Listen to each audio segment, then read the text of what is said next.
السلام علیکم ورحمۃ اللہ وبرکاتہ۔ ان الحمد للہ نحمده ونصلی علی رسولہ الکریم، اما بعد فاعوذ باللہ من الشیطان الرجیم، بسم اللہ الرحمن الرحیم۔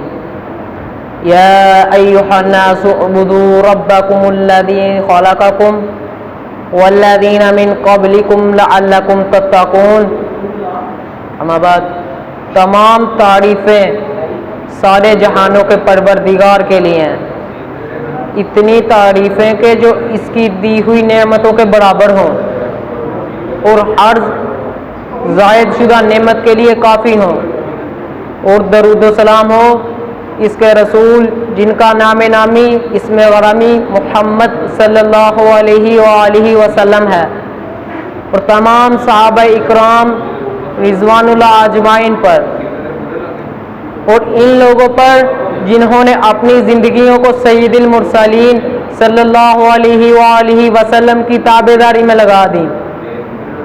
اللہ کا لاکھ لاکھ شکر ہے جس نے اپنی پہچان کے لیے اپنے رسولوں کو بھیجا اور اپنی کتابیں ان پر نازل کیں، اور فرمایا جو کوئی اس کتاب پر عمل کرے گا وہ کبھی گمراہ نہیں ہوگا، اور وہ شخص اس دنیا کی زندگی میں بھی کامیاب ہوگا، اور آخرت کی زندگی اس کو ہمیشہ ہمیشہ والی زندگی اس کو انعام اور تحفے میں دی جائے گی۔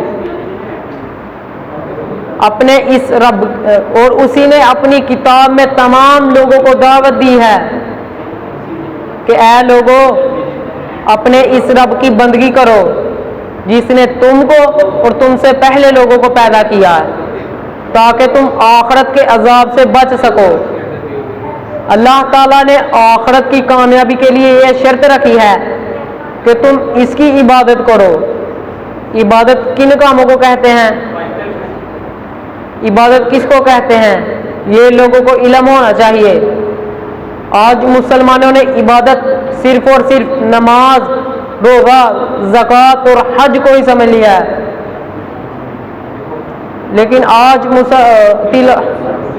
لیکن اصل حقیقت یہ ہے کہ انسان عبادت کے اصل مقصد سے ہی ناواقف ہے۔ تو پھر ہمیں اس کا علم ہونا چاہیے کہ عبادت کسے کہتے ہیں اور اس کے اصل مقصد کا بھی۔ عبادت میں سب سے پہلی چیز یہ آتی ہے کہ انسان اللہ تعالیٰ کی بندگی اور غلامی میں رہے، یعنی 24 گھنٹے اس کی فرما برداری میں رہے۔ ہر کام کرنے سے پہلے اس کو یہ علم ہو کہ یہ کام میرے مالک کو بھی پسند ہے کہ نہیں۔ دوسرا مطلب یہ ہے کہ اللہ تعالیٰ جو حکم دے وہ اس کی اطاعت کرے۔ عبادت اللہ تعالیٰ کی دل میں ذرہ برابر بھی تنگی اور بوجھ محسوس نہ کرے، بلکہ وہ کام خوشی خوشی سے کرے۔ عبادت اللہ تعالیٰ کی مکمل اطاعت کا نام ہے۔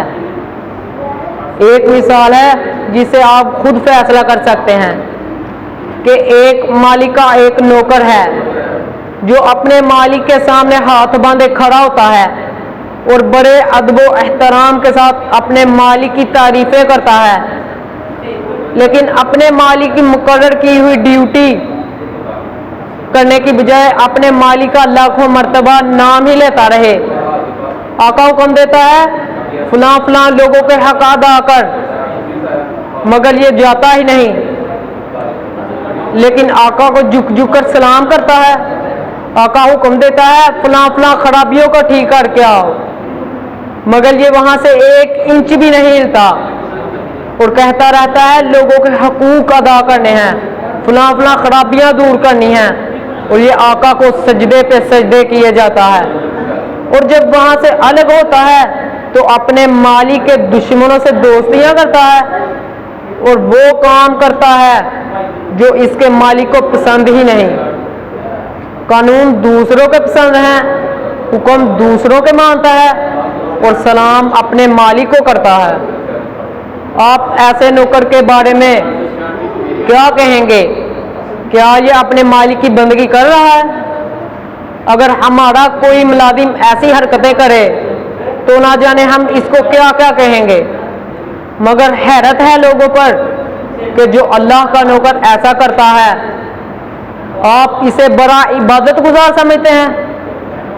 یہ ظالم خدا جانے کتنی بار قرآن پاک کے حکموں کی نافرمانی کرتا ہے، شریعت کی مقرر کی ہوئی حدوں کو توڑتا ہے، لیکن سجدے پہ سجدے کیے جاتا ہے، نہایت خوش آواز سے قرآن پاک کی تلاوت کرتا ہے، ذکر و اذکار کی تسبیحات پڑھتا جاتا ہے، مگر آپ ایسے شخص کو بڑا زاہد و عابد کہتے ہیں۔ یہ غلطی بھی صرف اس وجہ سے ہوئی ہے کہ لوگ عبادت کا صحیح مطلب نہیں جانتے۔ جب تک ہمارے معاملات، ہمارا رہن سہن، ہماری گفتگو کرنے کا طریقہ، ہمارا کاروبار میں لین دین اور آپس کے تعلقات میل جول ہمارے مالک کے بتائے ہوئے حکموں کے مطابق نہ ہو، کوئی بندہ بھی عبادت گزار نہیں بن سکتا۔ عبادت میں مکمل اطاعت ہے، نہ کہ نماز، روزہ، زکوٰۃ اور حج کرنا عبادت ہے۔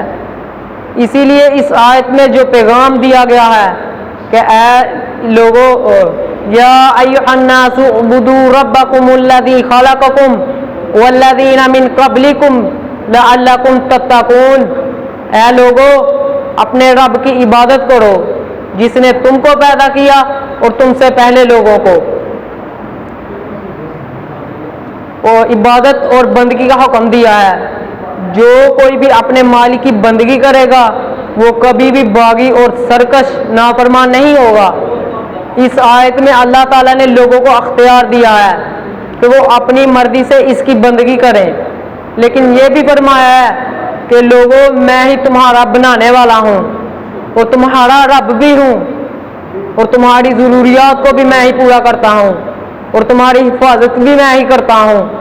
یہ بندگی اور اطاعت و فرما برداری کرنا اللہ تعالیٰ کا حق ہے، لیکن جو کوئی بندگی کرنے سے انکار کرے گا وہ لازمی فتنہ فساد، ظلم و ناانصافی کرے گا اور اپنے آپ کو آخرت کے عذاب سے بچا نہ سکے گا۔ یہی اس آیت میں حکم دیا گیا ہے۔ وآخر دعوانا ان الحمد للہ رب العالمین۔